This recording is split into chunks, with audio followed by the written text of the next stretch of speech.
త్వరలోనే తాను ప్రజల్లోకి వస్తానని మాజీ సీఎం కేసీఆర్ అన్నారు.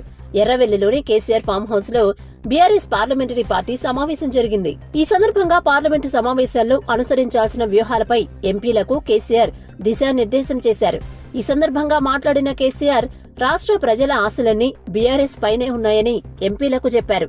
బీఆర్ఎస్ క్షేత్రస్థాయిలో బలంగా ఉందనే పార్లమెంటులో పార్టీ గళం బలంగా వినిపించాలని సూచించారు. రాష్ట్ర హక్కులు విభజన చట్టం ప్రకారం రాష్ట్రానికి రావాల్సిన వాటి గురించి ప్రశ్నించాలని చెప్పారు.